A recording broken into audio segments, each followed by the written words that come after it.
شام کے 5 بجے ہیں۔ السلام علیکم، یہ ریڈیو پاکستان ہے۔ سمینہ وقار سے خبریں سنیے۔ پہلے اہم خبروں کا خلاصہ۔ وزیر اعظم نے اسلام آباد میں وفاقی کابینہ کے اجلاس سے خطاب کرتے ہوئے عالمی مالیاتی فنڈ کے ساتھ عملے کی سطح پر معاہدے کو مزید معاشی استحکام کے لیے ایک اہم سنگ میل قرار دیا ہے۔ وزیر خزانہ نے ترقی پذیر ممالک کے فائدے کے لیے عالمگیریت کی جامع اور یکساں سوچ اختیار کرنے کی ضرورت پر زور دیا ہے۔ کل جماعتی حریت کانفرنس نے عالمی برادری پر زور دیا ہے کہ وہ ہزاروں کشمیریوں کو ان کے بنیادی حقوق سے محروم کرنے پر بھارت کا احتساب کرے۔ غزہ میں گزشتہ 24 گھنٹے کے دوران اسرائیلی حملوں میں 39 فلسطینی شہید ہو گئے ہیں۔ اور اب خبریں تفصیل کے ساتھ۔ وزیر اعظم شہباز شریف نے کہا ہے کہ عالمی مالیاتی فنڈ سے عملے کی سطح کا معاہدہ پاکستانی معیشت کو مستحکم کرنے کے لیے ایک اہم سنگ میل ہے۔ آج اسلام آباد میں وفاقی کابینہ کے اجلاس کی صدارت کرتے ہوئے انہوں نے کہا کہ IMF پروگرام میں $1 ارب 30 کروڑ کے پائیدار معاشی استحکام کی سہولت اور $7 ارب کے توسیعی فنڈ کی سہولت شامل ہے اور یہ کل رقم $8 ارب 30 کروڑ بنتی ہے۔ وزیر اعظم نے ٹیکس وصولی میں 26% کا ہدف حاصل کرنے پر کابینہ ارکان اور سرکاری حکام کی تعریف کی۔ انہوں نے کہا کہ IMF کے ساتھ معاہدہ بلا شبہ ایک غیر معمولی کامیابی ہے اور یہ حکومت کی ٹیم کی سخت محنت کا نتیجہ ہے۔ تاہم انہوں نے کہا کہ یہ قرضہ اور قرضوں کے خاتمے اور پاکستان کو خود کفالت کی جانب لے جانے کے لیے ہم نے ابھی طویل سفر کرنا ہے۔ وزیر خزانہ محمد اورنگزیب نے تمام ممالک خصوصاً ترقی پذیر ممالک کے فائدے کے لیے جامع عالمگیریت کی فوری ضرورت پر زور دیا ہے۔ انہوں نے یہ بات آج چین میں ایشیا سالانہ کانفرنس کے لیے منعقدہ باؤ فورم کے اعلیٰ سطح کے ایک اجلاس سے خطاب کرتے ہوئے کہی، جس کا موضوع تھا جامع عالمگیریت کے لیے راہیں اور اقدامات۔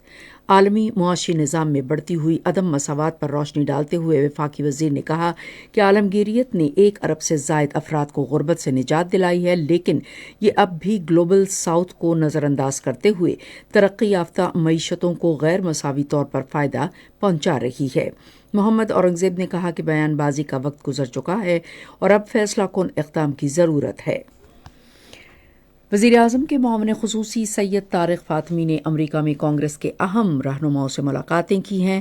بات چیت کے دوران علاقائی اور عالمی امور کے علاوہ پاک امریکہ دو طرفہ تعاون اور معاشی تعلقات پر خصوصی تبادلہ خیال کیا گیا۔ معاون خصوصی نے امریکی رہنماؤں کو حکومت کی پالیسیوں بالخصوص اقتصادی ترجیحات سے آگاہ کیا۔ انہوں نے کہا کہ بالخصوص تجارت، معیشت اور سرمایہ کاری کے شعبوں میں دو طرفہ تعلقات کو فروغ دینا حکومت کی اولین ترجیحات میں شامل ہے۔ کل جماعتی حریت کانفرنس نے عالمی برادری سے کہا ہے کہ وہ ہزاروں کشمیریوں کو گزشتہ کئی سال سے پابند سلاسل کر کے ان کو بنیادی حقوق سے محروم رکھنے پر بھارت کا احتساب کرے۔ حریت کانفرنس کے ترجمان ایڈوکیٹ عبدالرشید منہاس نے سری نگر میں ایک بیان میں حریت قیادت سمیت 5000 کشمیری سیاسی قیدیوں کو زیر حراست رکھنے کو غیر قانونی اور قابض حکام کی بوکھلاہٹ قرار دیا ہے۔ انہوں نے کہا کہ مودی انتظامیہ وحشیانہ قوانین کا استعمال کرتے ہوئے غیر قانونی حراست کو طول دے رہی ہے تاکہ حق خود ارادیت کے لیے کشمیریوں کے بڑھتے ہوئے مطالبے کو خاموش کرایا جا سکے۔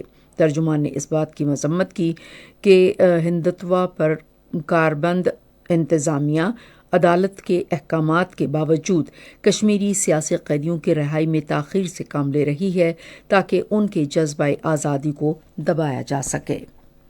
غزہ میں گزشتہ 24 گھنٹے میں جاری اسرائیلی بمباری سے 39 فلسطینی شہید ہو گئے۔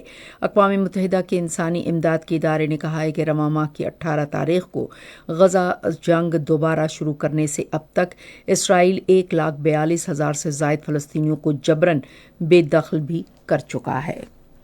آج ویلنگٹن میں 5 T20 کرکٹ میچوں کی سیریز کے 5ویں اور آخری میچ میں نیوزی لینڈ نے پاکستان کو 8 وکٹوں سے ہرا دیا۔ پاکستان نے پہلے بیٹنگ کرتے ہوئے مقررہ 20 اوورز میں 9 وکٹوں کے نقصان پر 128 رنز بنائے۔ جواب میں نیوزی لینڈ کی ٹیم نے مطلوبہ ہدف 10 اوورز میں 2 وکٹوں کے نقصان پر حاصل کر لیا۔ نیوزی لینڈ نے سیریز 4-1 سے جیت لی ہے۔ اسی کے ساتھ خبریں ختم ہوئیں. مزید خبروں اور تجزیوں کے لیے آئیے ہماری ویب سائٹ پر radio.gov.pk اور فیس بک کے link radio Pakistan news official پر براہ راست ویڈیو سٹریمنگ بھی ملاحظہ کیجیے.